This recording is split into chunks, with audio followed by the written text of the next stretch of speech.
and as well as how it is digested and absorbed in your body. Okay? So, usually, class, I provide a parang an edited student copy of my lecture. So, hindi lahat ng topics, hindi lahat na i-discuss ko nandun sa copy na yon, but I usually provide. However, wala pa kasi akong email ng inyong parang class liaison, no? So, or your liaison officer. So if you have a liaison officer already, kindly type your email address at the chat box so that when I'm your lecturer, I can send you beforehand a PDF lang, no, of my lecture. So you still have to listen. Kasi kung yung PDF lang na ibibigay ko, wala kayong matututunan talaga doon. No? You have to listen to the lecture. Okay, so please, if you already have a class president or a liaison officer, please type your email here in the chat box so that I can, on the next lectures, can send you a copy of what we will be discussing para makapag-advance reading din kayo. Okay, so what else? Oh yeah, it will also be a way for me to communicate with you, no, just in case na mahirapan ulit akong makakonect sa mga link. Okay, so at least meron akong direct contact to the class. Okay, so easier din siya, relay of information. So without further ado, are we complete? By the way, we are 38 in this class. So minus kami ni Dr. Madarcos, 36. Tama ba? 36 kayo? Am I right? Okay, so we're complete. Good. Okay, so let's start. Wait lang. Dok, we are 41 po yata. 41. O sige, call your classmates na para pwede na tayong mag-start. Share na ako ng screen. So I will be with you until 12 naman. My lecture is very, very short. Okay, it's short. Madali namang intindihin. Okay? Hindi kayo mag-alala. Share screen lang tayo. Yeah. Content only. Yeah. Can you see my slide? Yes po, Doc. Good.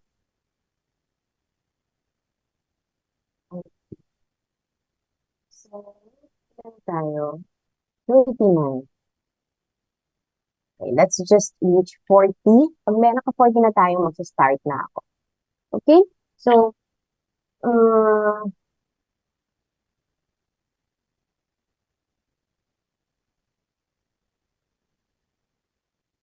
nagdasal na kayo, class, tuloy na, before the, hindi pa. We haven't prayed yet. So, can anybody lead the prayer before we start? Sino? Good morning po, Doc. Ako po. Sige. Okay ba? Let's bow our head and feel the presence of the Lord in the name of the Father, the Son, the Holy Spirit. Amen. Heavenly Father, we praise and thank you for your goodness and undying love for us. Guide us as we start our class today. Help us understand the lessons and help our professors in explaining them as well, so that we can use the knowledge to help others, especially those in need. Lend us your giving and healing hands. In Jesus' name we pray. Amen. And the Father, the Son, the Holy Spirit. Amen. Amen. So we are 40 already, 38 students in total. Okay, so let's start. So since you already see my slide, so this would be our topic, one of the topics for this morning. Okay, so I am again Dr. Julian Crisostomo. I am one of your lecturers for biochemistry in La Consolacion University. Okay, so let's start. Okay, so here are our objectives for this morning. Okay, first, we should be able, or by the end of the lecture, okay, we should be able to describe carbohydrates, no? At least define them, their functions, and their distinguishing chemistry. Differentiate a mono, di, oligo from your polysaccharides.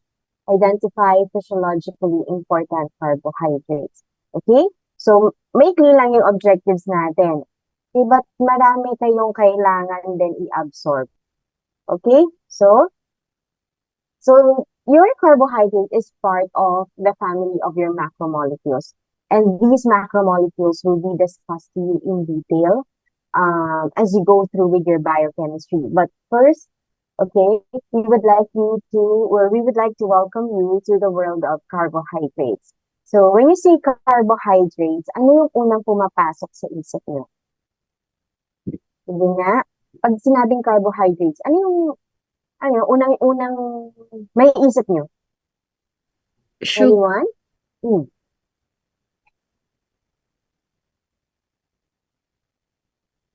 Yes, Doktora. Sino sabi? Sharla? Sugar po. Okay, so meron dito din, no? Nag-message. Sabi sweets, okay, sugar also.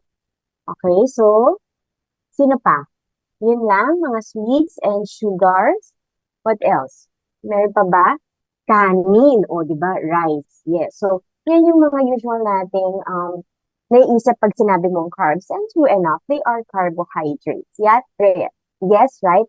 So, minsan hindi ba pumasok sa isip niyo yung mga fad diets, right? Yung mga low carb, di ba? No? Yung mga, or hindi rin ba pumasok sa isip niyo pag sinabi niyo carbs,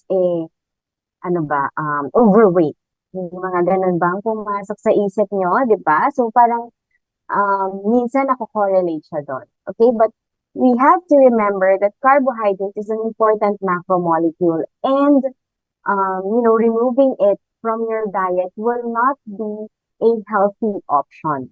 Unless, of course, talagang obese ka. Sometimes, they try to really minimize your carbohydrates, but totally removing it may not be the healthiest option that you can offer. Okay, and you will know why as you go through your carbohydrate module. Okay, so other macromolecules, you have there your lipids, proteins, and your nucleic acids. So carbohydrates, okay, dito yan, no? Wait lang, asan na ang aking 10? What's your option 10? Okay, so when you say carbohydrate, pag sinabi mong hydrate, ibig sabihin may tubig. Di ba? When you hydrate someone, pag nagsabi ka ng, or you hydrate yourself, you usually think of you're gonna drink water, right? So, hydrate, ibig sabihin, hinhydrate mo yung carbon. That's why the formula for your carbohydrate is that you have a water there attached to your carbon. So, it is the hydration of your carbon. Okay? So, it has an aldehyde or ketone derivatives of your polyhydric alcohol. Okay, so when we say saccharide, tama kayo, it is related to the word sugar. Okay, now what are the functions of your carbohydrates? So look at this class. This is very important. Okay, that's why I say na it's not a healthy option na tatanggalin niyo talaga si carbs totally from your diet. Why? One, it is your source of energy. Primarily, it is the immediate source of energy of your body. Ibig sabihin, kung ano yung kailangan nyo ngayon, yun yung bibigyan ng energy ni carbohydrate. 'Di ba? Kaya nga minsan, 'di ba, pagka may mga taong nanghihina, no? Ano yung usually binibigay? Kung hindi man tubig, minsan binibigyan ng something sweet, binibigyan ng candy, binibigyan ng, 'di ba? So those are sugar. Why? Bakit binibigay siya? Kasi kailangan mo ng asukal ngayon. Kailangan ng katawan mo ng energy ngayon. So that is the main function of your carbohydrate is to provide energy. And 1 gram of carbohydrate provides you a 4 kilocalorie of your energy. Okay? So your carbohydrates can come from plants. Most of our carbohydrates comes from plants, right? Yung sa kanin, no? So plant-based talaga sila. But there could also be a few form of your carbohydrate that comes from animals, which comes from the glycogen of your animal. Kasi ang glycogen, it is the storage form of your glucose. Okay, so pag sa animals, kumakain ka ng animal-based diet, yung mga meats nila, it contains glycogen. Okay, but other than that, other than providing energy for the body, it is also an important structural component found in the membranes or in the plasma membranes of your cell. Okay? It is also responsible, or it provides also structures for your cell-to-cell interactions. It could act as transporters, it could specify your blood types, and they are also important components of some of your or most of your hormones, enzymes, and nucleic acids. So the rest of these, no, yung mga functions, they will be discussed siguro as you go through your biochemistry module. Okay? So as you can see here, this is your plasma membrane. No? You see here that we have your glycoproteins, glycolipids, okay? You have your oligosaccharides, o diba? So, pag nakiyan, saccharides, so you would think that these are carbohydrates. Glyco. Yan. Pag naririnig niyo yung mga ganyan, okay, remember, they are carbohydrate or they have sugar in nature. Okay? What are the different classification of your carbohydrates? So we have your monosaccharides. So when you say monosaccharides, let's also try to like divide that word, diba? Saccharide, sugar. We already know that. So pag sinabi mong mono, anong ibig sabihin? Sige nga, just the word mono. What comes to your mind when you say mono or when you hear the word mono? Ayan. Teka lang. Okay, one, yes, no? So one. Good. So when you say mono, one, so kaya siya tinatawag na the simplest form of your carbohydrates, monosaccharide, simple sugar. Kasi ibig sabihin, one lang yung sugar nila. Okay? One component lang. Now, the disaccharides, ibig sabihin, two. So it contains two monosaccharides. Okay? So isang monosaccharide, another monosaccharide, when you combine them, you'll have two saccharides or your disaccharides. And then we have your oligosaccharides. It is composed of 3 to 10 monosaccharides combined together. And then you have the polysaccharide. So this is the complex carbohydrates. Okay? So usually ito yung mga starch, glycogen, because it contains more than 10 units of your monosaccharides. Okay? So, when we say monosaccharides, since they are the simplest form, you cannot hydrolyze it further. So we break down mo siya into carbon, hydrogen, oxygen, pero hindi na siya saccharide, hindi na siya sugar. Gets? Okay? So this monosaccharide is the simplest saccharide pa rin siya. Okay? And it could be classified either as a ketone or an aldehyde. Okay, or ketose or aldose. Or it could also be classified based on the number of carbons. So for example, we have your trioses. So when you say your trioses, meaning it contains 3 carbons. Diba? Tapos H2O. Diba? H2O ito eh. Remember the structure of your CHO, no? So it's a C and then you have H2O, yung slide ko kanina. Tapos kung ilan yung N nito, yun din yung N nito. So, i-multiply mo siya. So, sa trioses, 3 carbons, H2O, so this is 3. So, distribute. 3 times 2 is 6. 3 times 1 is 3. So, it is a C3H6O3. Okay? So, yun yung based on carbon. That's how you name a carbohydrate or a saccharide, based on the number of carbons. So it's a trioses.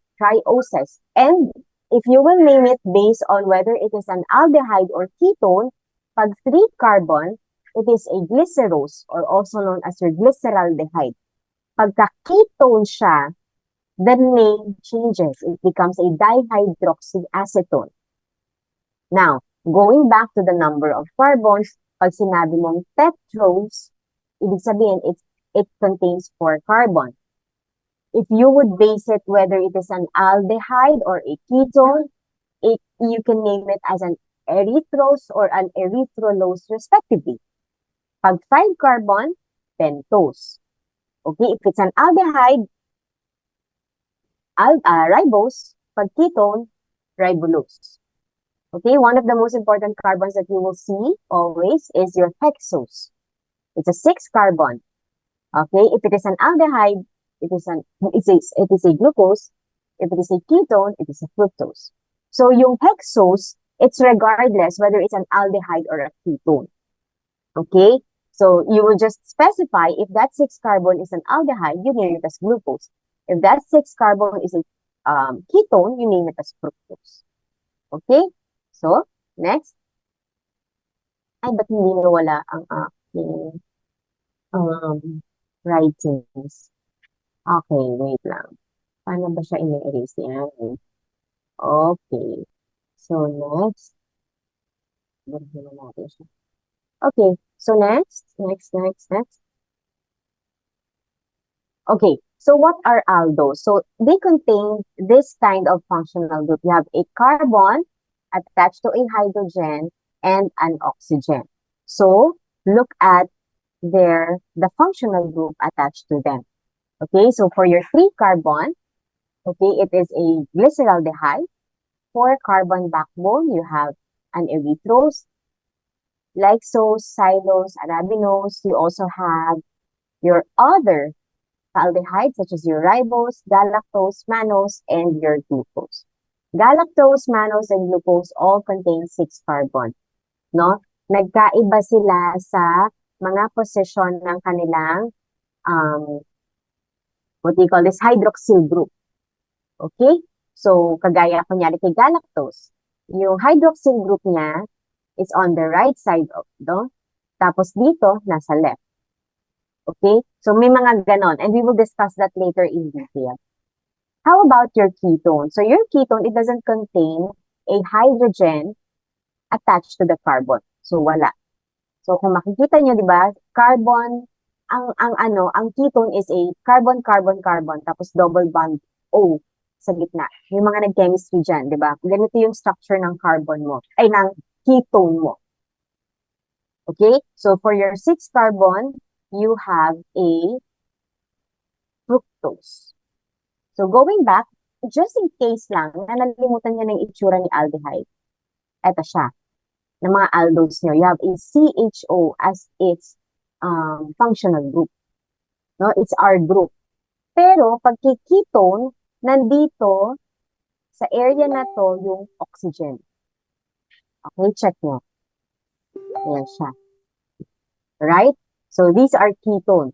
But as you can see, di ba, yung mga 6 carbons nyo, 6 carbon pa rin siya. It's just that it has a different functional group. Okay, now we have your isomers.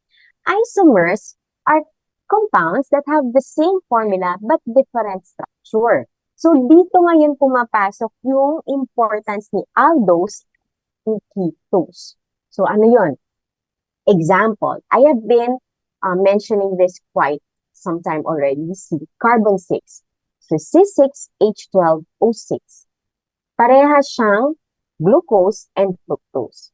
But they are isomers because one is an aldose and one is a ketose. One is an aldehyde, one is a ketone. So they have the same formula. They are both C6H12O6. They are both hexoses. The difference is one is an aldehyde and the other is a ketone. Nagets? Class? Ito, tapos sa isang especially in glycolysis, you will meet these two. Remember them. Okay? Na si glucose, pwede siyang ma-form, pwede siyang ma-transform into fructose. Ano yung enzyme na ginagamit? Isomers sila, di ba? The enzyme that is used is isomerase. Isomerase. Okay? So, si glucose, pwede siyang maging fructose. And si fructose, pwede rin siyang maging glucose. Most of your isomerases catalyze a reversible step. Pag sinabi mong reversible step, pwedeng magbaliktad, no? Pwede sila magbalik-balik. Depende dun sa metabolic process mo. So, si glucose, pwede maging fructose. Si fructose, pwede mo siyang ibalik kay glucose as long as you have an isomerase. Okay? Or an isomerase. Okay? So, now we have, ito kanina, binanggit ko siya. Si galactose, mannose, and glucose, all of them contain 6 carbon. All of them are aldose. They are aldehyde. Ayan o. Diba? Pero, they differ only in one of their carbons. They are called epimers. So, glucose is an epimer of galactose, and glucose is also an epimer of mannose. Let's look at this one. Look. Okay, so look at this carbon. No? Look at the position of their hydroxyl group. Another, when it comes to your glucose and your mannose. Diba? This carbon, the rest of the carbons are the same. Balikan natin yung una. Si galactose and glucose. Okay, so this carbon 1, the same. Carbon 2, 3. Doon lang sila magkakaiba. Carbon 4, look at the structures attached to it, the same. Carbon 5, the same. And the last carbon are the same. Right? Now, please, shift your attention to glucose and mannose. So, carbon 1 are the same, 2, 3, the same, 4, the same, dun lang sa carbon 5, right? So, they are epimers, no? They have the same carbon atoms. They are the same aldehydes, but they just differ in one of their carbons. So, these are the perfect examples for that. Now, let us dive in further with the chemistry of your monosaccharides. We have your D and L isomerism. So they are based on the spatial orientation of your glycerose. Okay, so you have your enantiomers. They are isomers that are mirror images. For example, you have the dextrorotatory and your levorotatory, L and D. Okay, so ibig sabihin, mirror image sila. Parang ito. Parang pag humanap ka sa mirror, 'di ba? Ngayon, naka-mirror image ako sa camera nyo. No? Kasi laptop to ng anak ko, so mirror image niya yung sarili niya. So what you see, in reality, opposite siya kung ano yung nasa akin ngayon. No? So I think mababago ko to. How do I, para lang mapakita. Anyway, you know what mirror images naman. Wait lang yan. Mirror my video. Ayan. So ngayon, eto ako. This is my orientation dito sa place of work ko, no? So, but if I don't do the mirror image, ganyan siya, opposite siya, right? So, this is the mirror image. Pag umarap kayo sa mirror, right? So, anyway, yun, gusto ko lang siyang ipakita sa inyo, okay? And in the field that I am in today, okay, parang uso ngayon yung pag-emphasize ng mga isomerism, yung mga enantiomers natin. Kunyari, whether it's a levorotatory or a dextrorotatory. Why? One, levorotatory or the L rotation is usually considered as more physiologically stable. No? I am in the field of aesthetics today. So one of the biostimulators that we have, meron siyang levorotatory lactic acid. So it's an L lactic acid. If there are some of your family members who are fond of skincare, ganyan, nagba-biostimulator sila, mga collagen boosters na tinatawag. In the market, we have the L-lactic acid, may ganon. But there is also a new, parang hybrid siya. It contains both the D and the L. So you will appreciate, alam mo yun, parang maa-appreciate mo yung mga rotations ng ating mga molecules. Okay, but even in the field, malaki yung parang mas matagal na yung mga levo molecules in the market because they are more physiologically stable compared with the dextro. Recently lang na nagkaroon ng dextro na molecule in the market and hindi lang siya single molecule. Parang hindi lang siya single content na dextro. Wala. Ano siya? It is attached with a levo. No? So, parang combine yung levo and dextro na molecule. Walang dextro na siya lang on its own. Parang ganon. Okay? So, ano lang siya, additional kwento lang. Okay? So, next. Ayan. Now, so the chemistry of your monosaccharides can be found in ring forms. They could be in a pyranose or a furanose. And it could also be in an alpha or a beta configurations. So, anong ibig ko sabihin? Ito yung pyranose natin. Okay? The pyranose form, so para siyang usually parang six structured ring siya. No? You have an oxygen here, tapos 6 siya. Ito kasi parang 5 lang. No? 5-membered ring lang yung furanose. Okay? And the pyranose form is the most common form for your carbohydrates. Okay? So, next, yung alpha and yung beta part. So, it depends on the position of your your hydroxyl group. Paano siya? Pakita ko yung next. Ayan, no? It depends on the position of your hydroxyl group. If you would look at it in a pyran formation, so ito, di ba sabi natin, most of our carbohydrates are in a ring form. Tama? Di ba sinabi ko kanina, naka-ring form siya. So pagka in-attach nyo tong carbon 1 natin to carbon 6, ay, mali pala yung counting ko kanina. No? So anyway, this is carbon 1. So sorry. Okay? Nagkamali ako. So carbon 1 to carbon 6, pagka in-attach nyo sila, magiging ganito siya. No? Magiging pyran ring siya. Magiging cyclic. Okay? Cyclic form. Now, your alpha and your beta configuration depends on the position of your hydroxyl group. So, kapag si hydroxyl group mo ay nasa baba ng ring, it's an alpha configuration. Pag si hydroxyl group ay nasa taas ng ring, okay, nung nag-undergo siya ng cyclization, nasa taas siya, it is a beta configuration. And you have to remember this because there are enzymes that are only specific to alpha configuration or bonds that are formed using the alpha configuration. Okay? So, tandaan niyo yan. Next, the optical activity, or this is another, wherein you see the levo and dextrorotatory rotations of your molecule. So, pag sinabi mong levo, left, dextro, right.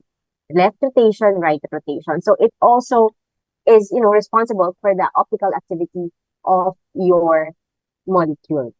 Okay? So, ibig sabihin, pag nag-pass ka ng polarized light, pag umikot siya sa right, pag nag-rotate siya, it is a dextrorotatory. Pag nag-rotate siya sa left, it's a levorotatory. Yun lang siya. Now, this is the part where your knowledge on alpha and beta configuration is important. For example, these two are glucose molecule. Okay? So, look at how they are bound together. So, ito, kita nyo, yung hydroxyl group niya, nasa baba. Tama? So, anong configuration siya? Alpha or beta? Oh, may nakikita akong nagmamouth. Alpha daw. Tama ba? Alpha configuration ba to? Yes or no? Okay, you can type it in the chat box. Okay. So, your classmates? Yes, alpha. Okay, so it's an alpha configuration. So, this is called now an alpha 1,4 glycosidic bond or glycosidic linkage. Kasi, yung nasa carbon 1 has an alpha configuration. So, usually, yung tinitignan natin yung carbon 1. Yung unang carbohydrate na nag-attach or monomer na nag-attach. Okay? So, there is a condensation of your monosaccharide. So, these are two monosaccharide bound together. Di ba? Monosaccharide plus monosaccharide, if you bind them together, it becomes what? Pag mono and mono, bound together. Disaccharide. Correct. They are called your disaccharides. Right? So, ito, disaccharide na to. Diba? Kasi dalawang monosaccharide na siya eh. So, you have one glucose plus another glucose, you have a maltose. So, maltose is a disaccharide because it is composed of one glucose plus another glucose. Okay? using an alpha 1,4. Bakit 1,4 pala? Nakalimutan kong explain. Because it is bound to carbon 1 of the first molecule to the carbon 4 of the second molecule. Okay? Next. So, ayan. Disaccharides. You have your lactose, maltose, sucrose. Okay? Those are your examples. So, ano naman pag sucrose? So, pag sucrose, you have your glucose and your, ano to? Glucose and fructose. Ito na pala. Glucosyl fructose bond. Okay? So, another disaccharide, we have your lactose. It is bound with your galactose. O, ito di ba? Dito yung hydroxyl group nito. So, it is a beta bond. Beta glycosidic bond siya. So, si lactose is composed of your galactose and glucose. So, when you add the galactose and glucose, it's a lactose. Diba? You see this on milk. No? Yung fructose natin, usually we see it on mga fruits natin. Okay? Sucrose, you see it on your sweets. Yung mga cakes, mga desserts, yun siya. Okay? So, we have discussed this one kanina, no? Your maltose, it is a combination of two glucose molecules. Okay? And then you have your isomaltose. Okay? And then you have your trehalose. So, hindi ko naman masyadong iaano yun. Okay? Basta ang gusto ko lang ma-appreciate nyo is how the disaccharides are formed. Next, we have your oligosaccharides. 3 to 10 lang siya. Okay? Not more than 10, not less than 3. So, they are usually branched or linear. And usually, ano sinasabi nga, they are not digested by humans. This includes your starches, your glycogen, your inulin. Okay? So, you also have your polysaccharides. Mas marami yan. Okay? So, ito, these are your branching points. Okay? ng iyong mga amylopectin and glycogen. Later, you will see that. No? I just want you to appreciate it for now. Okay? So, starches, your glycogen. Actually, class starches, your cellulose, glycogen, they are more polysaccharides rather than oligosaccharides. Kaya lang kasi, minsan pag binibreakdown natin sila into smaller particles, nagiging oligosaccharides sila. But in reality, in your body, they are polysaccharide in nature. Okay? So, for example, ito, yan, yung cellulose nyo. Okay? So, your cellulose contains a beta 1,4 glycosidic bond. So, polymer siya ng glucose molecule. Okay? So, your polysaccharides can be branched or linear. Okay? Ayan, it could be in a homopolysaccharide. Pag sinabi mong homopolysaccharide, yung monosaccharide units niya, the same all throughout. So, kunyari, si glycogen, si starch, ang components niya, puro glucose. Glucose lang siya all throughout. Glucose. Maraming glucose. Okay? So, pag maraming glucose, no, tapos mag-iiba lang yan dun sa mga bonds niya, it could be a starch or a glycogen. So, yun yung homopolysaccharides. One unit lang. One kind of unit. So, kung glucose siya all throughout. Pag heteropolysaccharide, it may not just contain glucose. Pwedeng meron din siyang galactose, meron din siyang iba pang monosaccharide that are attached together. Nagets ba? Class? Okay. So, for example, ayan, yung starch natin, meron tayong amylose. Yung starch component natin, meron siyang dalawang component. Meron siyang amylose, meron siyang amylopectin. Ano yung difference nila? Si amylopectin, meron siyang branch chains. Okay? Si amylose, wala. Linear lang siya. But, both of them contains only glucose monomer. Nagets? Class? Yun, no? So, yun yung ano niya. Parang, they are examples of your homopolysaccharides. Okay? So, eto. So, your components of starch, sabi ko nga kanina, amylose and amylopectin. Pagka amylose, linear lang siya. Kapag ka amylopectin, may branch. but all of them contains or are connected by alpha 1 4 bonds. Both of them contains glucose, okay, as their monomeric unit.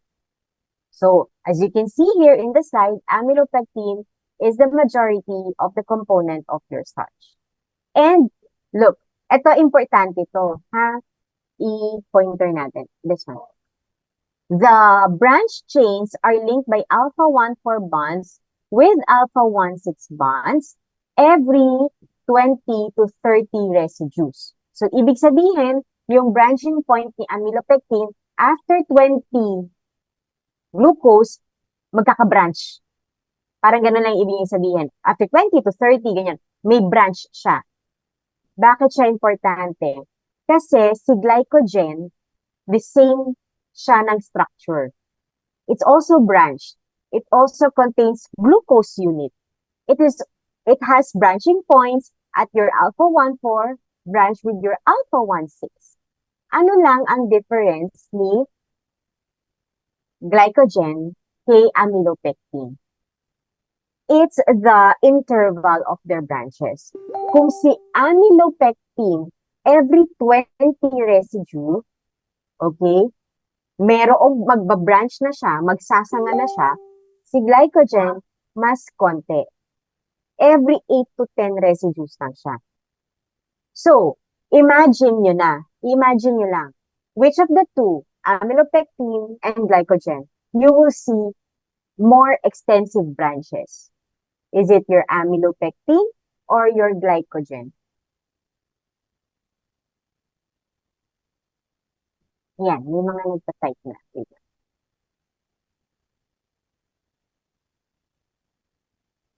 Amylopectin. Do you agree?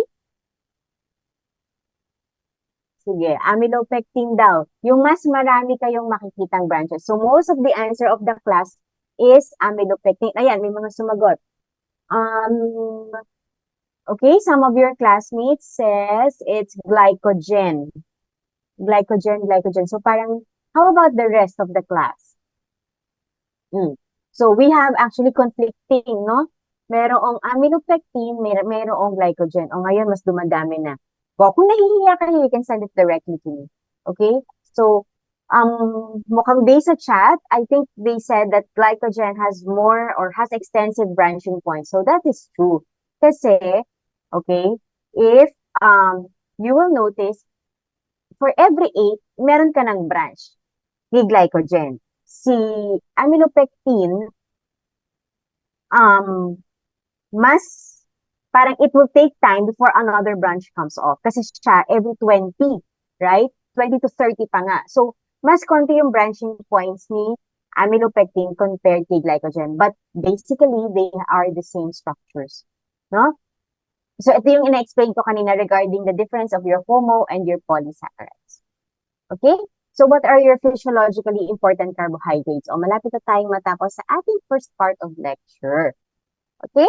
So, wait lang. Ayan. So, these are your physiologically important carbohydrates. Okay? So, let's start with your pentoses. So, one of the most important is your ribose, no? And your ribulose. Why? Specifically your ribose, this is an important component of your nucleic acids, one of the macromolecules in your body. Nucleic acids are responsible for the synthesis of both your DNAs and your RNAs. They are the basic units of your DNAs and your RNAs. And also, look, it also includes your ATP. ATP is considered a nucleic acid, but it is also considered as the body's main energy. Right? Diba si ATP natin? Ano pa? Si ribulose, it is part of your pentose phosphate pathway. Okay? Si arabinose, it is considered as your plant gum. Si cellulose, okay? So, yan yung mga important nating carbohydrates. Hindi natatanggal yung aking mga sinusulat. I think I have to parang hindi pangit yung slides natin. Okay, now, of course, no, we have your glucose. Diba? Kung titignan nyo, no, You have your D-glucose, your D-fructose, D-galactose, and your D-mannose, okay? So, they are physiologically important carbohydrates. Okay? So, when it comes sa mga products, yung mga L, yung mas common. Pero dito sa katawan, it's more of your D. Okay? So, ano yung sa mga D-glucose natin? The usual that you have, no? You have your starch. Okay? So, you see them in food. Fructose, you see them in your fruits. Actually, makikita nyo sa mga fruits. No? Galactose, you see them in your milk. Okay? So, you see them also in, what do you call this? Different products that we have. Okay? So, these are your disaccharides. You have your sucrose. Sucrose is sugar. Yung ano natin, ano tawag dito? Yung refined sugar natin, yung mga ginagamit natin for dessert. The table sugar, sucrose. Lactose, it is an important component of your milk. Okay? So, ito siya. You can look at that in your book. Okay? So, another one. Those are bound with proteins. Kagaya ng ating mga glucosamine, the lactosamine. You'll see them as an important component of your cartilages. Okay? Yung mga sialic acids natin. Okay? So, ayan. Ito yung mga sinasabi ko kanina, no?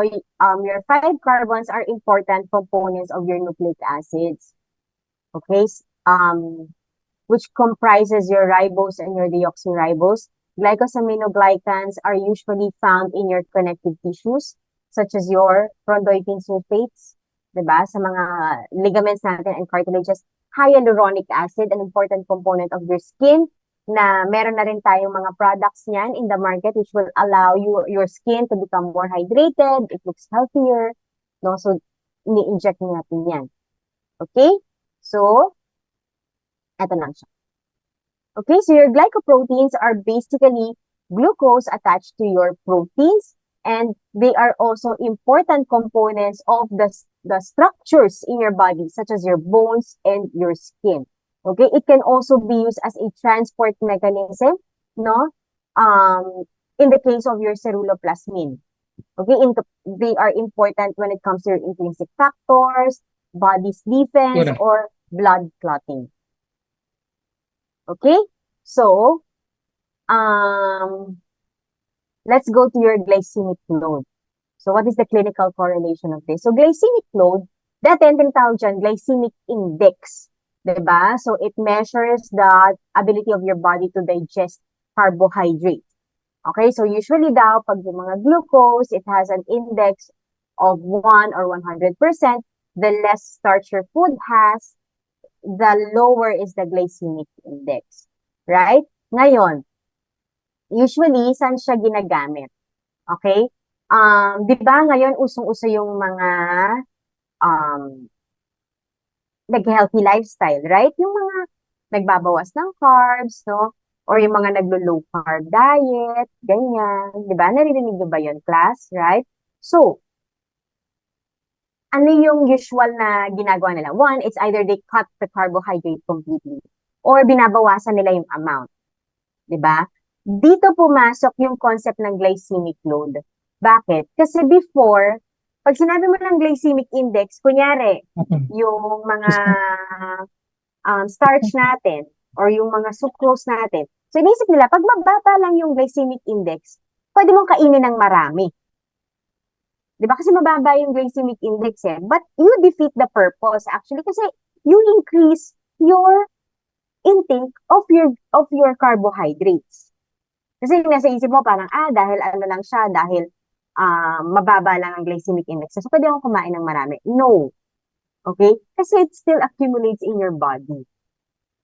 Yung glycemic load, when you say glycemic load, it's more of the amount of the carbohydrates that you take in. Kunyari lang naman. Kunyari lang first. Kumain ka ng 5 grams of a food that has a glycemic index of 1 and 500 grams of a food that has a relatively lower glycemic index than 1. So technically, you will still benefit more if you eat less yung less amount ng glycemic index na 1 compared doon sa sobrang dami mong kinain na mababa yung glycemic index. Okay? Unless, of course, na parang gulay siya. Nasabi na pag yung mga starch natin, okay, kasi usually their glycemic index is almost zero kung kakainin mo siya as is. Pero pag nilagyan mo siya ng mga kung ano-ano, tumataas din ang glycemic index niya or glycemic load niya. So that's why they came up with the concept of glycemic load. Because kung mababa nga yung glycemic index niya, lalo na kung hindi naman zero yung glycemic index niya, no? It's not yung mga leafy vegetable natin, then marami ka pa rin talagang kinakain na carbohydrates. Di ba meron nga yung, ewan ko kung nakita nyo ba to sa mga social media platform, yung nag-weigh siya ng chips, tapos parating zero, di ba parang 0, 0, 0 yung lumalabas na sa weighing scale niya. Di ba? Di ba kasi ganun, di ba? Nagme-measure sila ng food. So, pero kinakain niya kasi parang, zero pa rin naman, zero pa rin naman. But in reality, di ba, alam naman natin na in the body, nag-accumulate yung kinain niyang chips. Right? No? Parang dahil pa isa-isa yung weigh niya, talagang 0 grams talaga yon. Right? So, it also goes the same with your glycemic load. No? We also have your reducing sugar. So, meaning, these are sugars that are reduced in the body and usually mini-measure siya with reagents such as your Benedict's or your Fillings test. Ngayon, usually, it is used, ewan ko kung meron tayong mga medtech dito, no, but we usually use it to detect sugars in the urine. Kasi pag na-breakdown niya, kunyari marami kang sugar sa katawan, na-breakdown niya, lumalabas din sa urine. So, we detect it. Okay, so minsan, anong nangyari, especially with your Benedict's reagent, ano yung reaction na hinahanap natin? The release of your copper. No? So, ibig sabihin, mas maraming reducing sugar sa katawan, mas nagiging brick red siya in color. So, our medtechs usually use this to detect if there are glucose in the urine. Normally, wala. Kasi napi-filter siya, di ba, ng kidneys natin. But, kapag mas mataas yung sugar, pagkakaroon ka ng sugar sa urine, usually, it sends na parang sa mga doctors nyo na to clear you for any kidney related problems. Okay? So, do you have any questions? That's all for our chemistry. May questions ba kayo, class? Nakuha ko ba ang attention niyo? Naintindihan nyo naman? Paano nga ba mag-start? Nag-gets nyo ba, class? Okay. So, thank you. Yes po, Doc. Okay. So, it's already 10 o'clock. Let's have 10-minute break before we go to the digestion. Okay? So, may question lang dito. It is a direct message. I will not mention the name. Clarify ko lang po, paano po pag hindi same side yung hydroxyl group kagaya po ng sa lactose? Is it still alpha or beta or both? Same side yung hydroxyl group. So, we're talking about hindi. Ganun pa din. You just look at the carbon 1. Kung ano yung first molecule, that's how you will know whether it is an alpha or a beta bond siya. Hindi mo titingnan yung second na naka-attach sa kanya, yung second molecule. So you only assign the alpha or the beta configuration based on the configuration of the first molecule. Okay? Nasagot ko ba? Okay, thank you. Sige, 10 minutes break. Don't have to leave your, just turn off your camera. Mail address of your, LO. Okay, wait lang. Okay lang.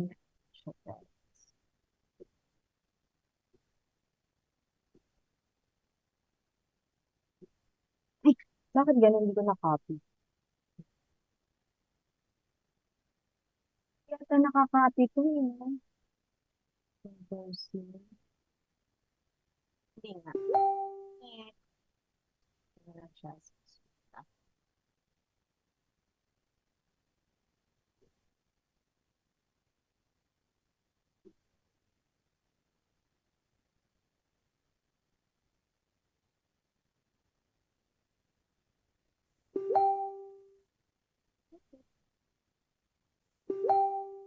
Okay, so we're done with the first lecture. Our next topic would be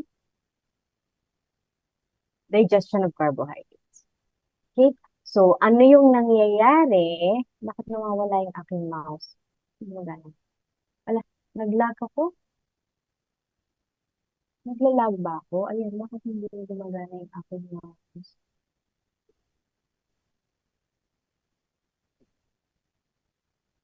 So, anong nangyayari kapag kumain ka ng carbs? O, di ba? So, very interesting. Para naman aware kayo na, ano yun? Ano kaya nangyari pag kumain ako kanina? Kung nag-almusal kayo, o, sino yung mga nagtapsilog? Di ba? Yung mga nagsilog dyan. O, anong nangyari sa kanin?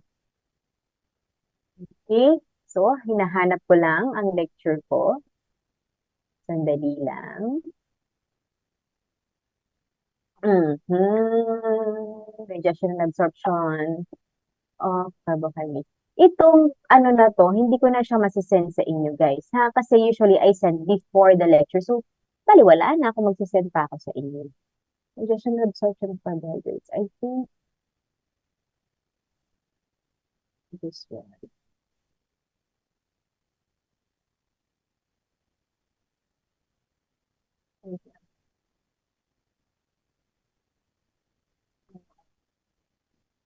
Okay, so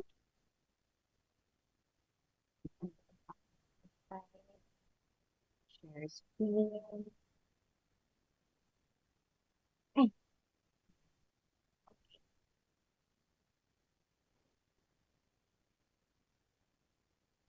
kita na?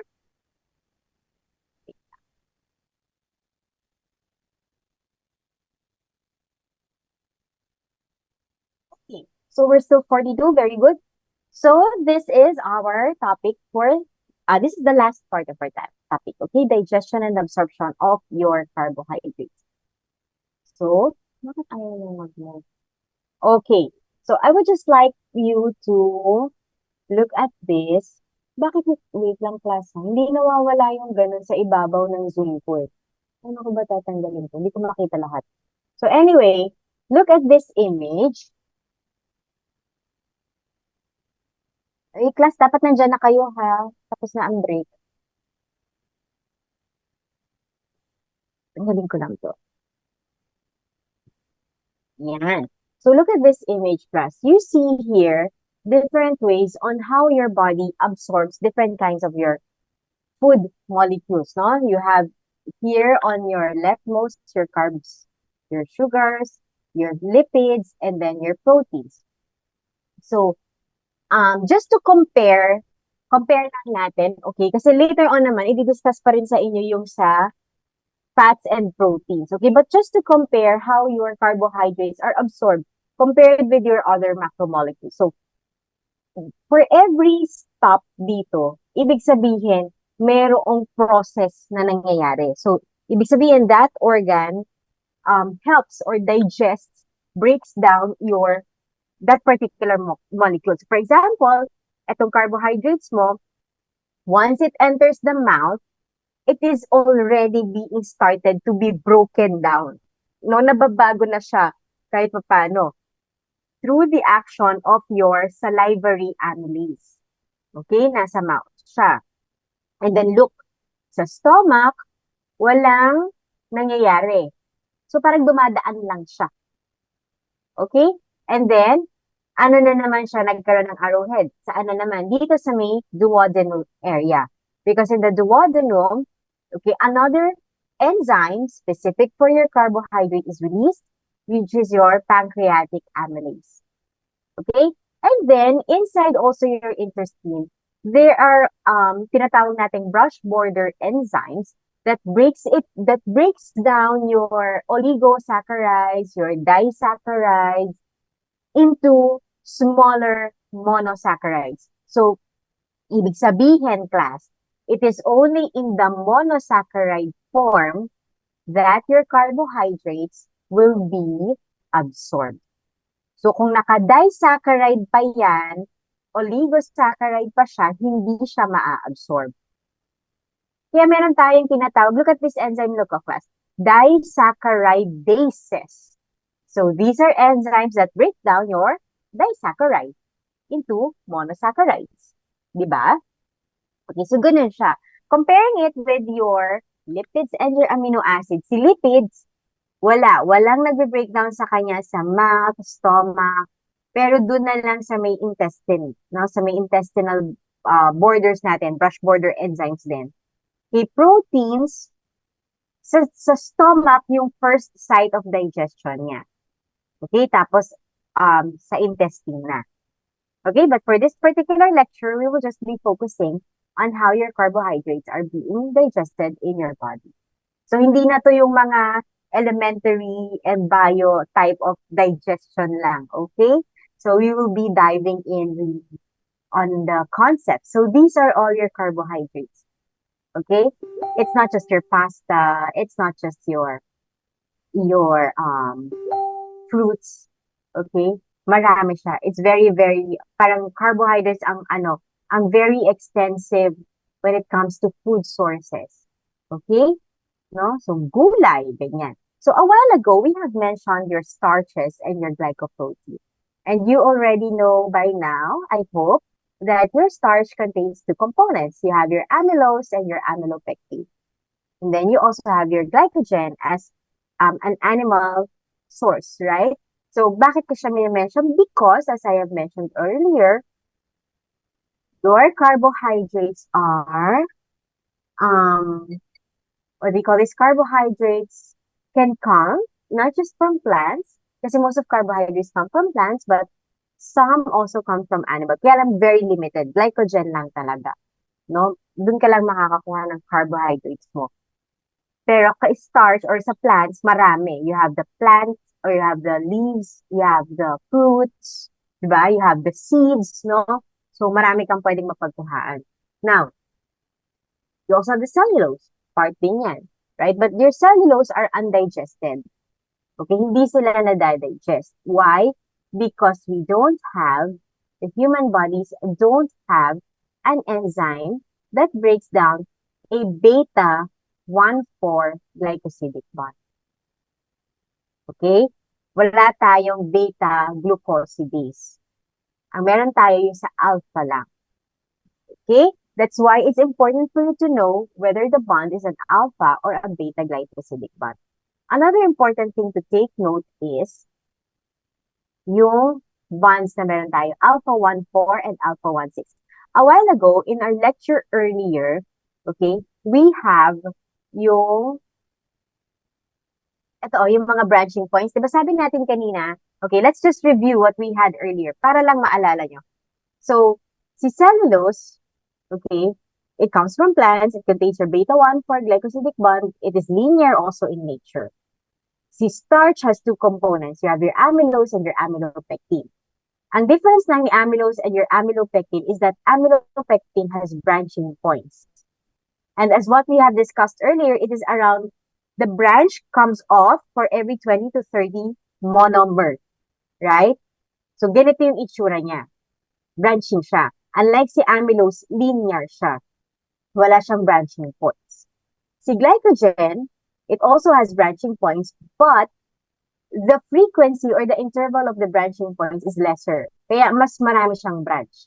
Si glycogen, around 10 monomers lang, magkakaroon na siya ng branch. So as you can see here, that's why I've asked you earlier, which of the two is this thing has more extensive branching points? So it's your glycogen. Okay? Now, a while ago, I have mentioned about your salivary amylase. Your salivary amylase, okay, or amylase, amylase in general, your amylase only cleaves alpha 1,4 glycosidic bond. So, yun lang ang kinikleave niya. Okay? So, ibig sabihin, kung magtatanong ako, si cellulose ba makikleave? When you say cleave, mahahati, no? Mabe-breakdown ba siya ni amylase? Yes or no? Cellulose. Si cellulose ba ay mabe-breakdown ni amylase? Yes or no? Ayan, may mga responses tayo. Wait lang. Okay, so most of the answers are no. Okay? So that's correct. Kasi ang bond ni cellulose is beta 1,4. Ayan, beta siya. Okay? So meaning, hindi siya makikleave ni amylase kasi si amylase alpha 1,4 lang. Si amylose, mabibreak ba siya ni amylase? Yes or no? O, parang masyadong bonus yung question na yon, di ba? Si amylose ba ay mabibreak ni amylase? Yes or no? Oh, yes. Very good. How about si amylopectin? Isama na natin si glycogen kasi pareha silang 1,4 and 1,6. 1,4 and 1,6. Mabibreak ba siya ni amylase?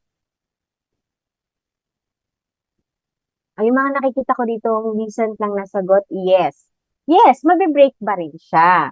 Yes, pero yung 1,4 lang, tama. No? May nag-message sa akin privately na yes, pero yung 1,4 lang. That's correct.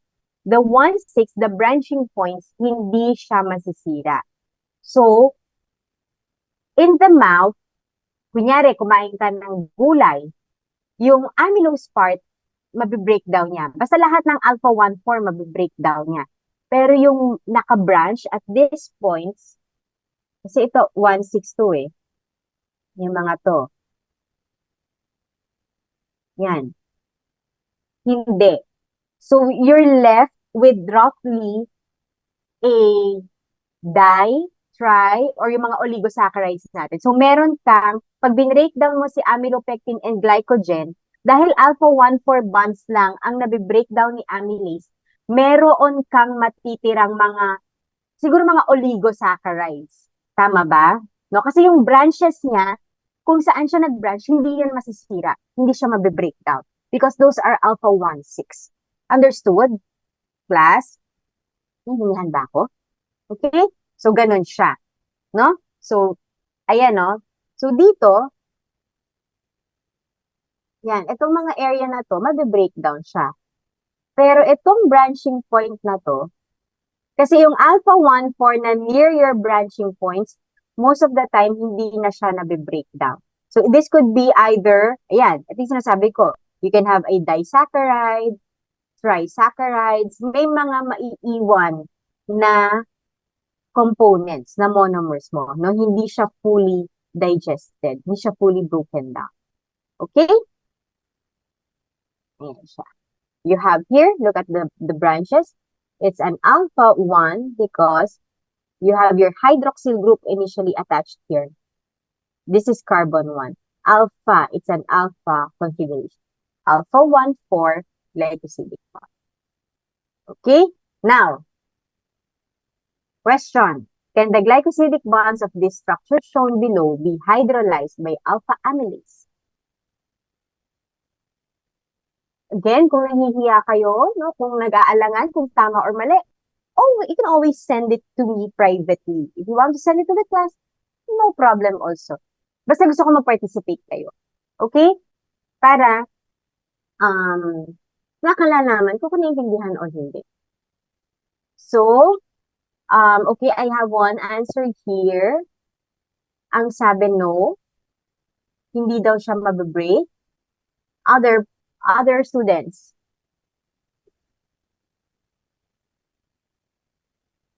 No also. So, I also see no. How about, ayan na, dumagdaman sila. No, wait lang. No because it's beta. No po kasi beta. No, no. Okay. No kasi beta. No, no. Correct, no? So, hindi. Kasi ito, kahit na ito ay nakababa, alpha siya, di ba? What we follow is the first molecule. This is a beta bond. So, hindi siya makikita. Okay? Kahit nang sabi mong beta 1,4 siya, it should be like this.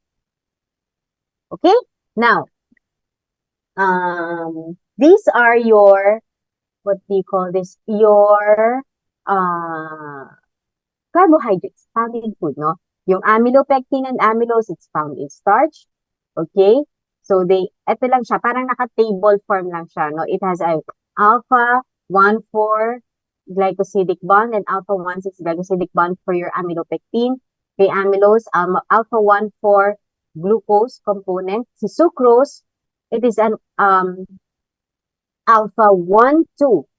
Tapos, sa 2, kay fructose, si glucose, naka-attach sa carbon 1. Alpha siya, so pababa. Kay fructose, ay may drawing pala dito. Kay fructose, naka-attach siya sa carbon 2. Okay?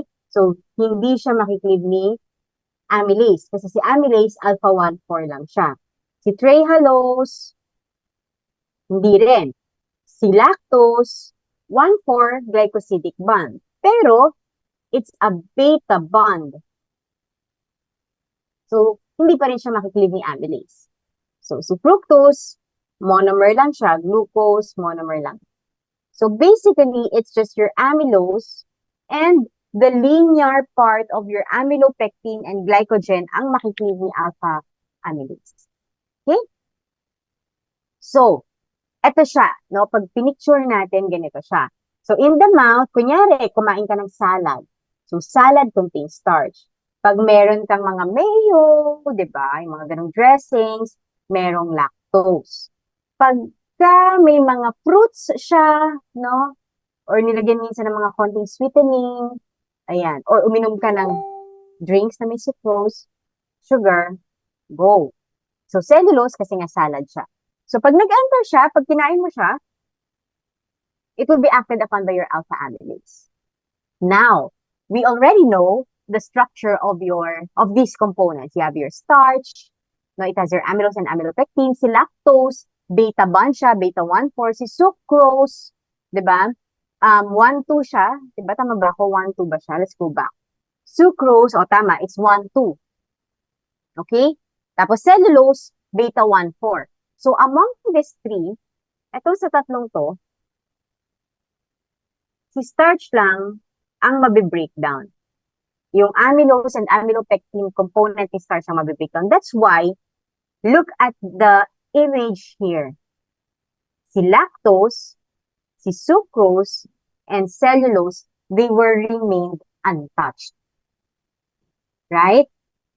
Tama ba, class? Kung ano yung pumasok sa bibig nyo, hindi siya mabe-breakdown ni amylase because of the bonds they contain. Understood? But, look at your starch. Si starch, wala na siya dyan sa second box natin. Naging ano siya, isomaltose, maltose, maltotriose. So, nagkaroon ka ng mga oligosaccharides. Okay? Yung mga trisaccharides natin. Because, may mga alpha 1 for glycosidic bonds sa starch from your amylose and amylopectin. So, na-breakdown mo siya talaga, but not all of it. Okay? And then, when it comes to the stomach, the low pH, the acidic pH of your stomach inhibits, again, the low pH, the acidic pH of your stomach inhibits the action of your salivary amylase. Kaya walang breakdown na mangyayari. That's why, when the body or when your food leaves your stomach, you still have most of your components. Walang nangyayari kasi nga may inactivate si amylase. But, once the food enters your small intestine, okay, ang mangyayari, si pancreas, magre-release siya ng alpha amylase din, pancreatic alpha amylase. Actually, class, pag sa carbohydrate digestion, madali lang siyang ma-memorize kasi ang main enzyme natin are your amylases in the saliva and in the pancreas. Bakit kaya naging active ulit si amylase sa intestine? Ba't kaya? Sige nga, why do you think si pancreas could release now alpha amylase?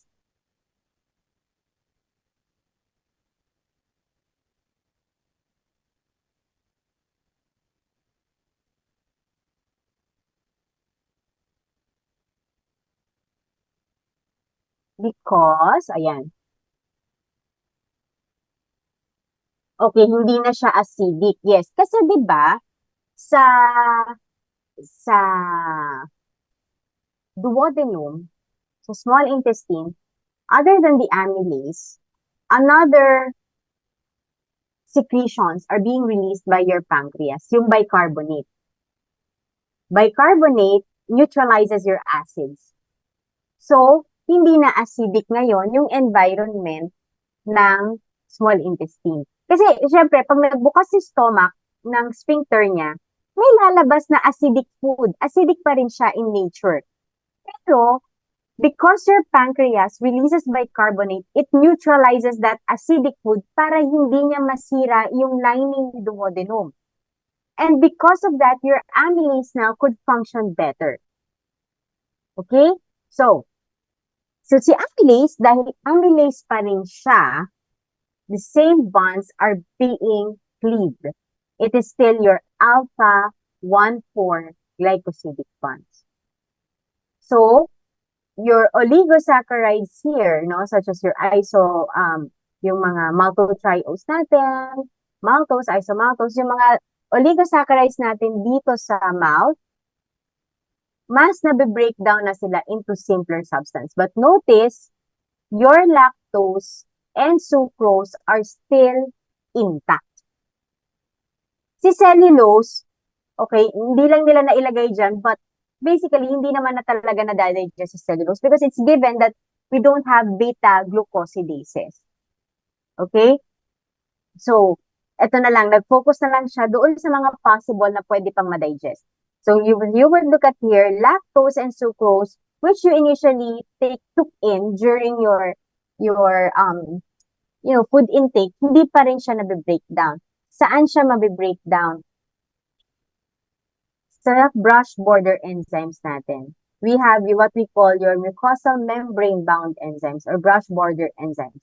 Isomaltose are broken down by isomaltase, maltose by your maltase, also maltotriose by your maltase, lactose by your lactase, sucrose by your sucrase.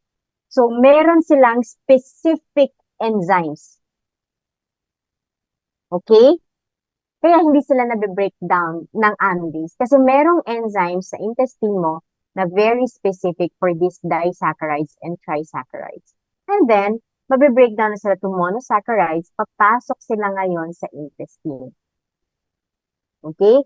Now, on your right here, nakita nyo rito, si cellulose, inilabas nyo lang.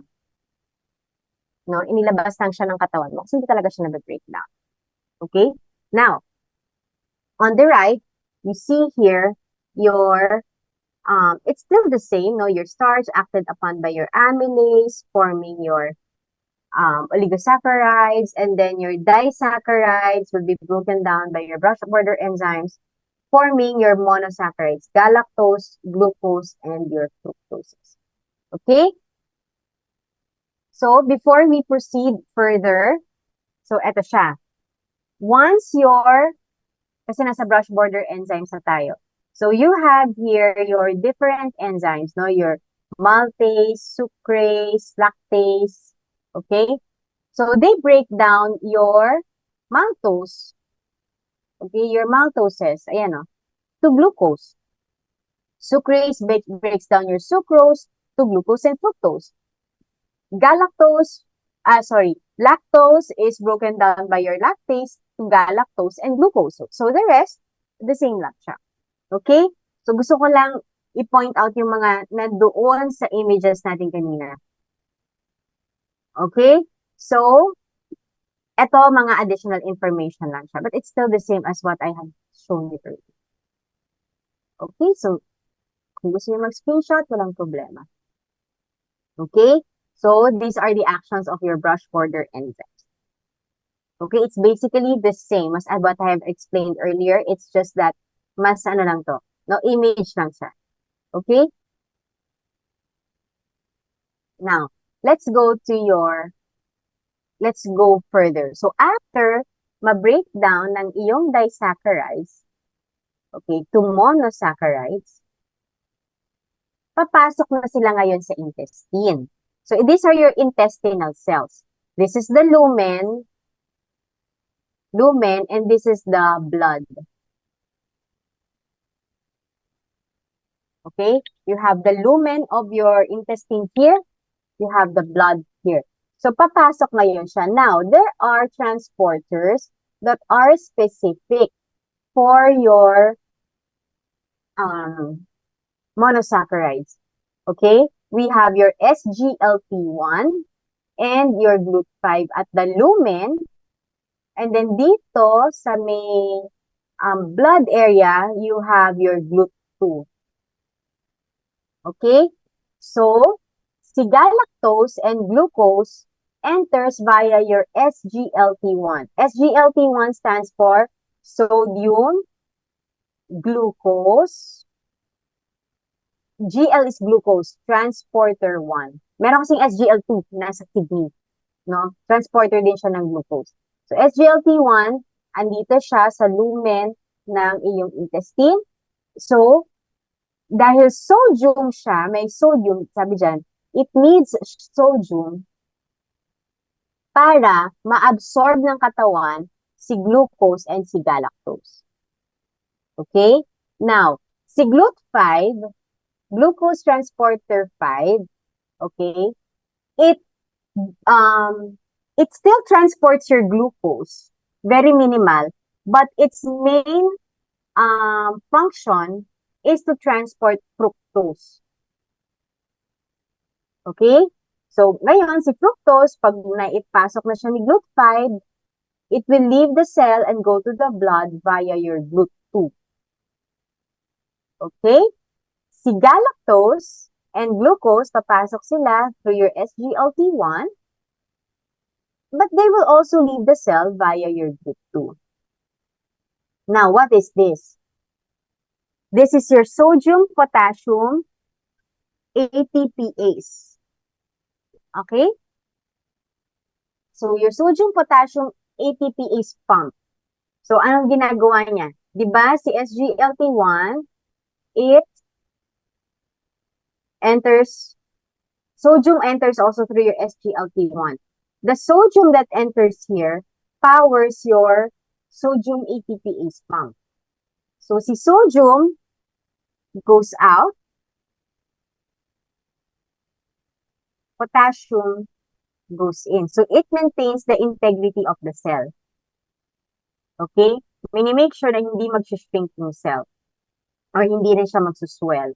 Okay? And then your ATP is hydrolyzed, no? Nag-undergo siya ng dephosphorylation, forming your ADP. Okay, so this is your sodium potassium ATPase pump.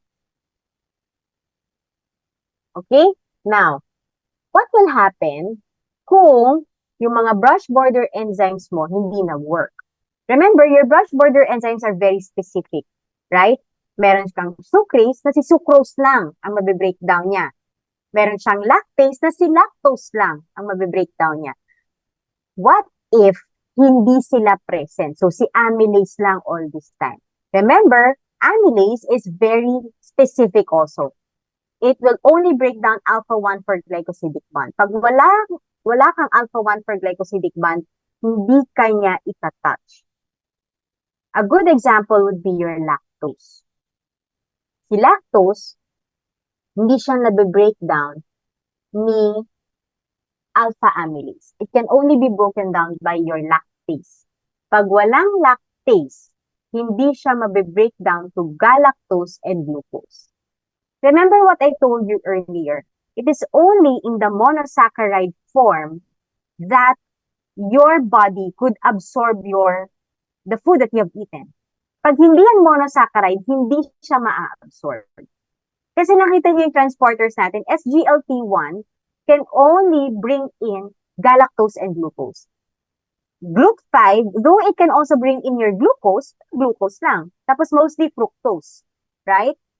So, walang entry point, walang pass ang mga disaccharides mo. So, ano mangyayari? May iwan sila sa intestine. So, it will travel down your large intestine. Okay? Now, both in your small and your large intestine, especially in your large intestine, you have there a colony of bacteria. Lactose is still food for them. Pagkain si lactose. So, anong gagawin ng bacteria? Pag nakita nila, uy, may pagkain. Diba? Hindi siya na-digest. Sila ngayon ang magda-digest niyan. And of course, for every organism, there is a product of digestion. Right? Tayo, meron tayong carbon dioxide, no? Meron tayo yung mga undigested na fecal materials natin, right? Ganun din ang bacteria. So, ano yung mga product of digestion nila? Carbon dioxide din. two carbon metabolites such as the acetic acid, lactic acid, and hydrogen. So, pag mga to, nag-increase sa katawan ng pasyente, anong mangyayari? Remember, lactose is still a solute. If you have an increase of solutes here, what will happen? Water goes in. Right? Kasi ibabalance yan ng water mo eh.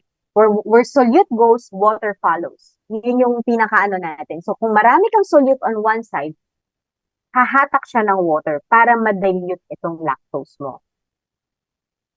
Okay?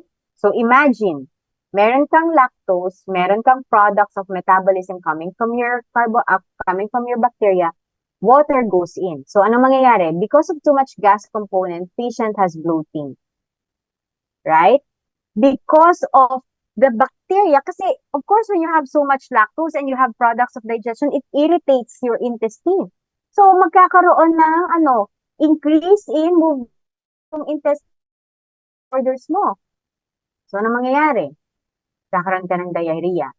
And because water always flows in and because you have diarrhea, patient could have dehydration.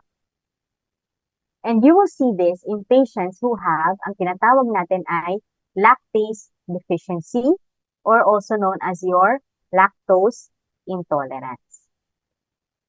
Naintindihan, class? Ha? Okay? So, kwento-kwento lang, no? Okay.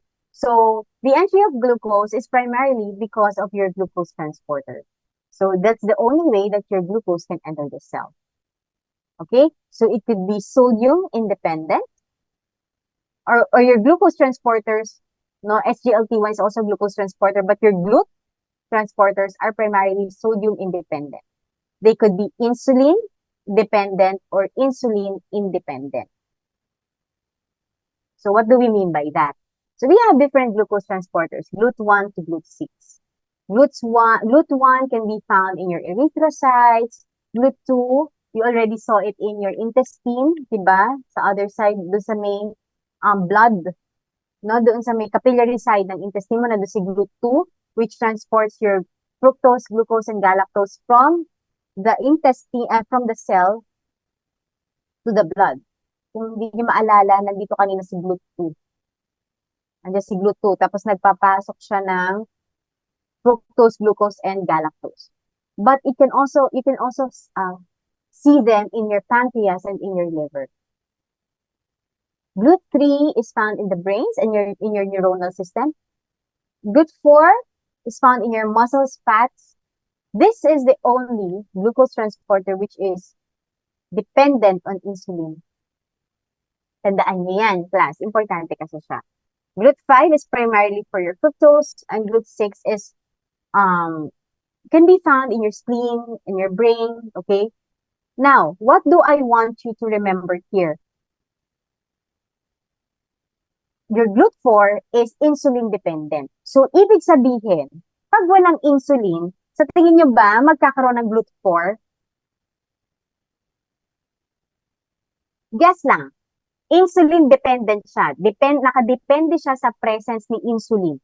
Kapag walang insulin, magiging active ba si GLUT4?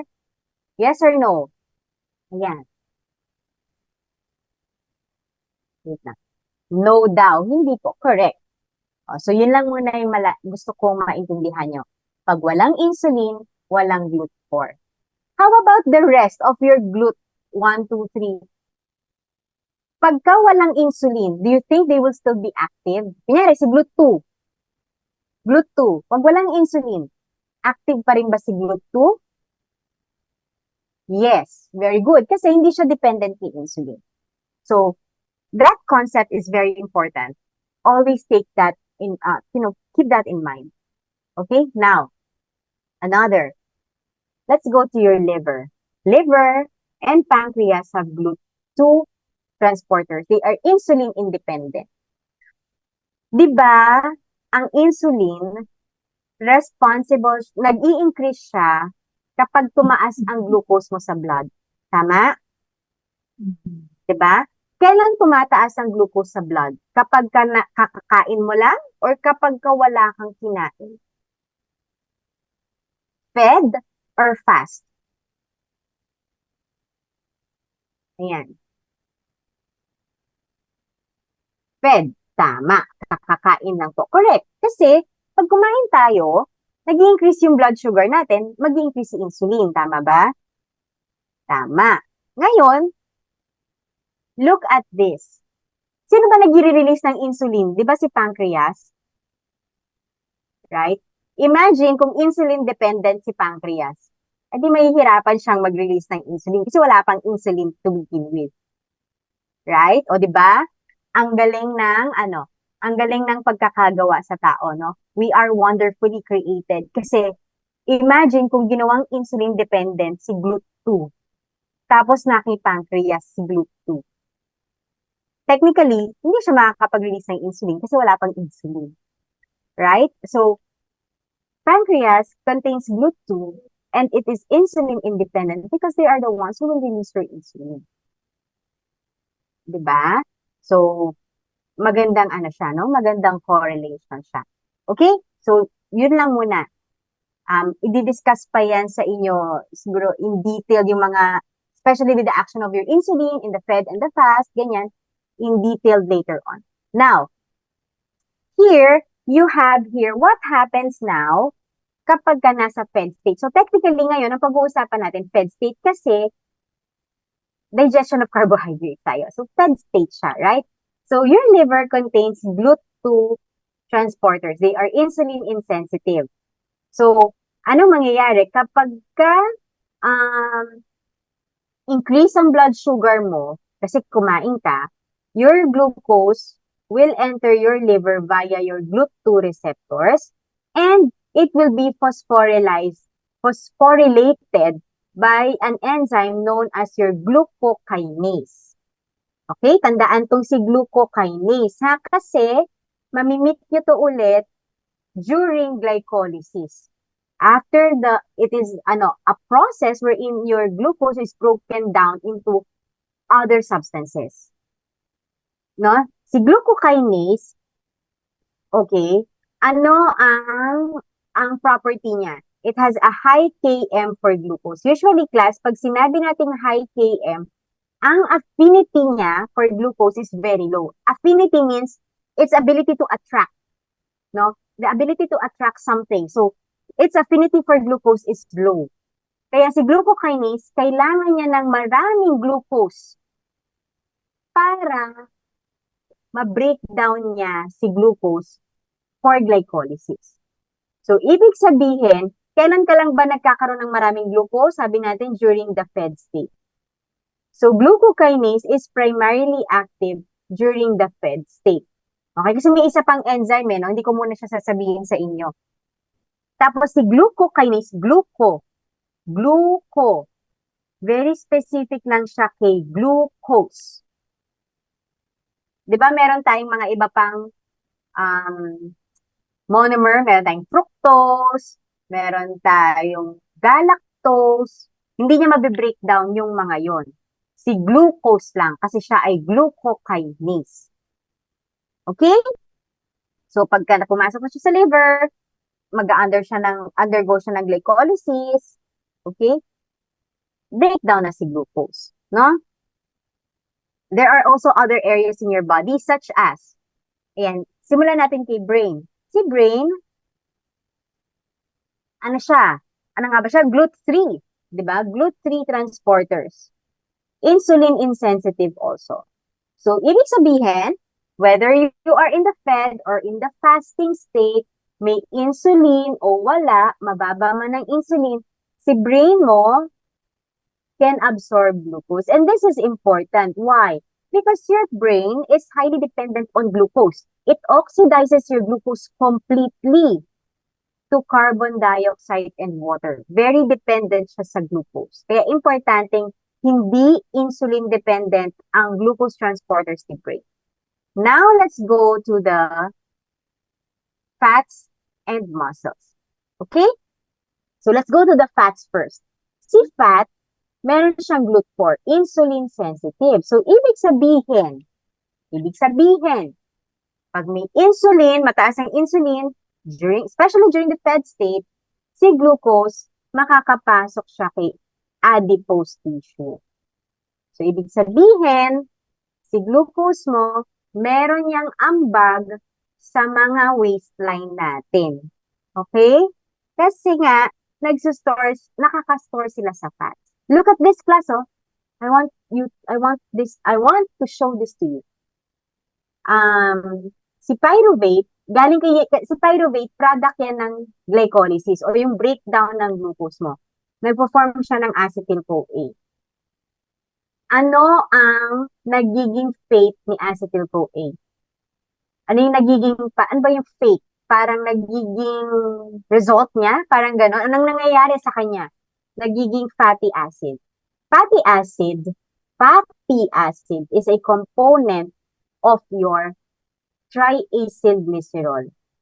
Triacylglycerol is the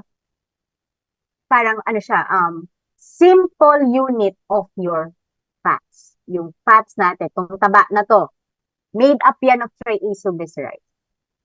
So, kapag ka nag-accumulate ka ng too much glucose in your body, you don't just store it as glycogen. Kasi ang katawan natin, ni-store natin siya in the liver. Sorry na, yung pala dapat, no? I forgot.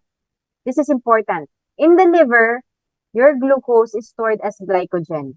Any excess glucose in the blood will be stored as glycogen in the liver. But it is also important to take note that if there is, more of your glucose not being stored by glycogen, it will be stored as fats. Okay, so anong sasabihin nyo ngayon? Ibig sabihin, masama talaga ang carbs? No, hindi siya masama. The problem is, remember, I told you earlier that glucose is the immediate source of energy of your body. Where do you use that energy? For physical activities. So, kung yung intake mo of glucose, of your carbs, is not at par with your physical activity, anong gagawin ng katawan? Isostore na niya yan for future use. No? So, ang gagawin ng katawan mo, hindi mo naman nagamit lahat ng glucose, so itago na natin. Lagay natin sa liver, lagay natin sa fats. Okay? Now, if you are the type of person that you really don't move, sobrang baba ng physical activity mo, yet parati kang gutom. Alam mo yun, hindi ka na nga gumagalaw, but you always eat. You just accumulate those glucose in your body. Naintindihan? So, hindi mo siya talaga nagagamit. Okay, that's why glucose in itself is not really bad. It's just how you use it. So, kung mababa ang physical activity mo, babaan mo rin yung intake mo ng carbohydrates or focus on, especially your refined carbs. Yung mga, sweets. Bakit? Bakit natin kailangan babaan yung refined carbs? Kasi, hindi siya nag-undergo ng process na mahaba. Kasi brush border enzymes lang ang magbe-breakdown sa kanya. Hindi siya nagbe-breakdown ni amylase. So, pagkakain mo sa kanya, i-breakdown lang siya ng brush border mo, wala na, yun na yun. Magiging glucose na siya. I will explain that further in detail. But for now, let's focus on this, no? That your glucose can be stored as your adipocytes. Balikan natin yung discussion ko with regards to your refined and yung complex carbs nyo. Okay? Because I want to focus on this also, that one of your organs that is also utilizing GLUT4 are your skeletal muscles. So, ibig sabihin, si muscles mo, nakadepende yan sa insulin. So, ang glucose, pwede siyang pumasok sa muscles, and the glucose here will be stored as glycogen to be used as energy source also of your muscles. Okay? Importanteng alam nyo na si GLUT4 ay insulin sensitive. Dahil pag walang insulin, whether in the fed state, at kung naka-fasting ka, walang insulin doon, di ba? Walang glucose na papasok sa mga GLUT4 transporters mo, sa muscles and sa fats. Okay? Ano pa? Kung ang katawan mo pathologically not synthesizing insulin or hindi rin siya na-recognize ng katawan mo, may insulin ka nga pero hindi nagagamit ng katawan mo, GLUT4 transporters will not work. So the muscles will not have glucose in them. adipocytes will not have glucose in them. Pag hindi gumana si glucose transporter mo, si GLUT4 transporter mo, yung glucose mo hindi papasok sa muscles, hindi siya papasok sa adipocytes. Anong mangyayari? May iwan si glucose sa dugo. During the fed state, ang usual na nangyayari, pumapasok si glucose sa muscles and sa fats. Okay? Plus your other organs. No, your liver, ganyan. But in the absence of insulin, kung kunyari naka-fed state ka pero yung katawan mo hindi naglabas ng insulin, si glucose mo mariretain sa blood. Okay? And the retention of your glucose in the blood, because your glucose cannot enter your muscle, is very significant. Kahit na sabihin mong, Doc, meron naman tayong glucose transporters na hindi insulin dependent. So, dapat, hindi ka mag-accumulate ng glucose sa blood. If you would look at yourself, class, yung buong katawan natin is made up of skeletal muscle from your head to toe. Lahat yan GLUT4 transporters. So, pag kumain ka at yung katawan mo ay hindi pala nagre-release ng insulin, significant ang effect ng walang GLUT4 transporters kasi hindi nila na-absorb because skeletal muscles have GLUT4 transporters. Okay? So, yun siya. No? So, ito yung nangyayari. Kapag kasi insulin nag-attach sa kanyang receptor, this is called your insulin receptor, what happens is, it upregulates, no? Nilalabas niya, si GLUT4 kasi nasa loob yan ng cell. So, yung presence ni insulin and its receptor is very important for your GLUT4 receptors inside your body to go to the periphery para pumasok si glucose. Pagka hindi umakyat si GLUT4 dito, glucose remains in the blood. So, ano ang importante para makaakyat si GLUT4? Merong insulin at merong working receptor. Pag isa lang dito yung wala, kunyari si receptor hindi gumagana, kahit may insulin ka, hindi aakyat si GLUT4. Understood, class? Ngayon, kung may receptor ka pero wala kang insulin, the same. So, glucose remains in the blood. Okay? Now, there are also, you have between your cerebrospinal fluid and your interstitial fluid, okay? They have different kinds of means para makapag-absorb sila ng glucose. Why? Remember, your brain is highly dependent on your glucose. Okay, so if you would notice, on the left, you have your neural, and on the right, you have your non-neural. So non-neural, meaning it involves your skeletal muscles, your interstitial fluids, ganyan. So, daanan lang natin, no? Cerebrospinal fluid, it has tight junctions, narrow intracellular space, lack of pinocytosis, continuous basement membrane, glucose transporters in both membranes. Non-neural, basically, you have minimal tight junctions, wide gaps, no? It has a discontinuous basement membrane. So, titignan nyo yung basement membrane niya. Ito, hindi siya continuous. Ito, continuous. Right? Tapos, glucose can diffuse between cells and interstitial fluids. So, ano dito? Decrease of blood glucose below the fasting level are likely to significantly affect the rate of glucose metabolism in the brain. Again, decrease of blood glucose below the fasting level. Ano ba yung usual fasting level natin? Mga around 80 milligram per deciliter of glucose. Pag bumaba pa doon ang glucose level mo, it significantly affects the rate of glucose metabolism in the brain. Because, as you see here in your image, there is a reduced glucose transport already in the brain because of, yun nga, meron siyang tight junctions, narrow intracellular spaces, continuous basement membrane.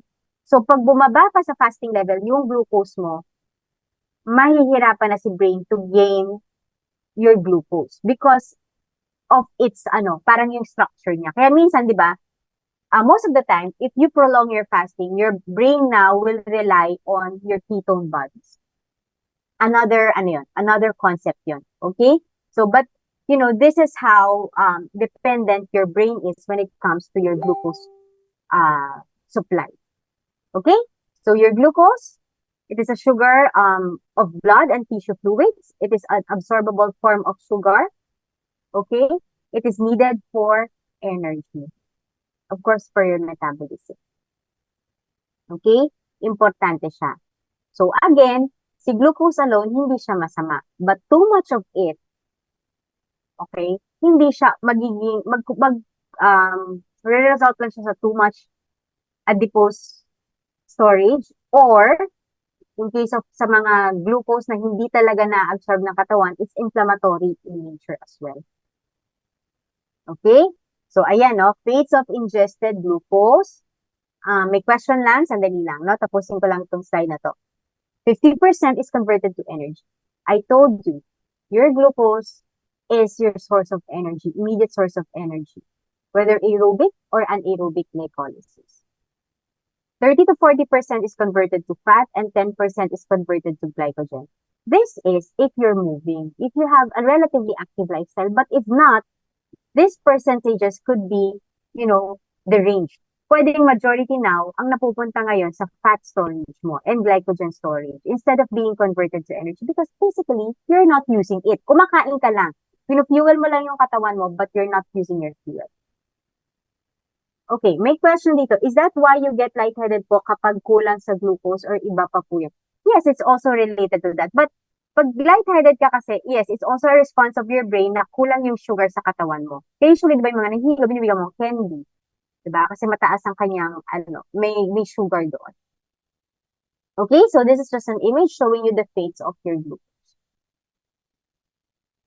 Next is glycolysis. We will not be discussing this, but this is the process that happens after your body, your skeletal muscles, your liver, absorbs glucose. So, tapos na to doon sa digestion state. Na-digest mo na sa mouth, sa intestine, na breakdown na siya ng mga brush border enzymes mo, naging glucose, galactose, and fructose na siya, inabsorb na siya sa intestine. This is what happens to the glucose part. It will undergo a series of steps wherein now your glucose will be converted to energy. Okay? So, question lang. Which of the following correctly describes carbohydrate? A. Cellulose is easily digested by the body.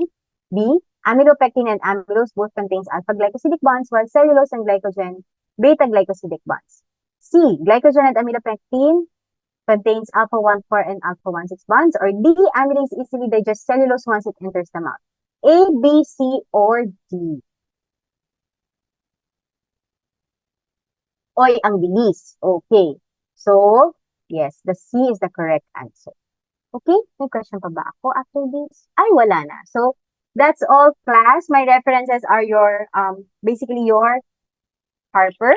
Okay? May konti kay Devlin doon lang sa mga images. Tsaka kay Lippincott. Images lang, but the concept is primarily Harper. Okay? So, do you have questions? Ay, meron pala. No, yung sa ano pala. Nalimutan ko. Sabi ko nga pala, babalikan natin yung topic ng refined and complex carbs. Bakit? Diba, ngayon, nakikita niyo ba yun sa mga Facebook, parang sinasabi nila na, mag-complex carbs ka na lang, huwag ka na lang mag-refined carbs. Tama ba? Diba? No? Actually, ano naman yan eh, ina-advise talaga yan ng mga nutritionist natin, ganyan, ng mga dietitians, so kaya siya pwedeng i-draw. Balikan natin. May babalikan lang tayo, class.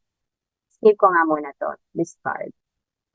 Balikan ko lang yung slide ng digestion para makita natin. Ito. Share ko lang ulit to. Bakit ang nire-recommend ay complex carbs and not refined carbs? Mga sugars, mga sweets. Bakit dapat gulay, yung mga potatoes, no? Mga ganon. Kasi, look at this. Asan na ba ako? Yung ano ko lang, pointer ko lang. Pointer. Okay. Bakit? Kasi class, ang complex carbs mo can be acted upon. Ito, si starch. Complex carbs yan. Si sucrose, hindi siya complex carb. No? Si lactose, hindi na siya complex carb. Disaccharide sila eh. Okay? So, anong mangyayari? Si starch, ina-act siya ng amylases mo. Pero si sucrose and si lactose, pag nalunok mo na yan, dire-diretso na yan dito sa intestine, ang only na mag-a-act sa kanya ay yung mga membrane-bound mo na enzymes. Unlike your complex carbs, once it enters your mouth, it will take time before it reaches your brush border enzymes. So, yung refined carbs mo, it will just be acted upon by your brush border enzymes, absorbed agad siya sa intestine. So, mabilis yung absorption, mabilis din siyang papasok. Okay, anong mangyayari? Bagal. Mabilis din siyang maa-absorb ng mga organs mo, such as your liver, your fats, and your muscles. Mabilis siyang maa-absorb kasi ano lang eh, disaccharidases lang eh. So, anong nangyayari sa blood sugar mo? Parati siyang nag-i-increase. Increase lang siya ng increase. Pagka-increase, bagsak agad.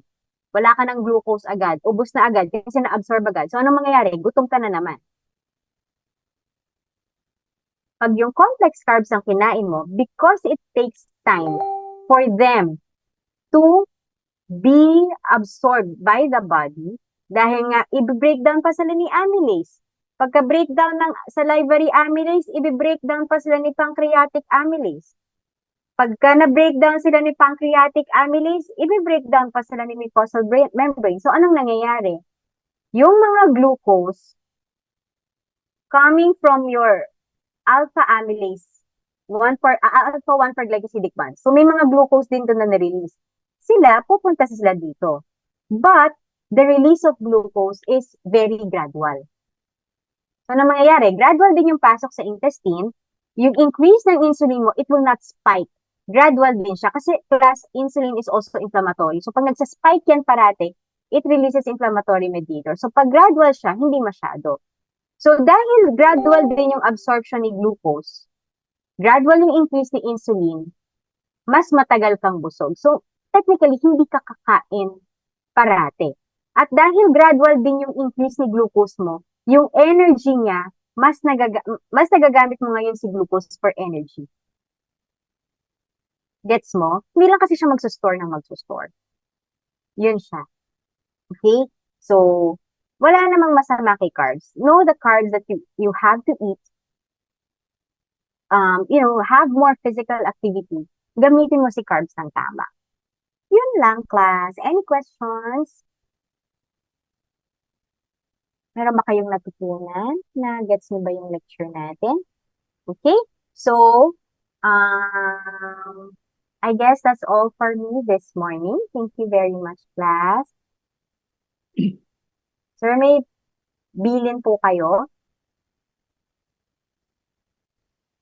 All right, thank you, Dr. Crisostomo.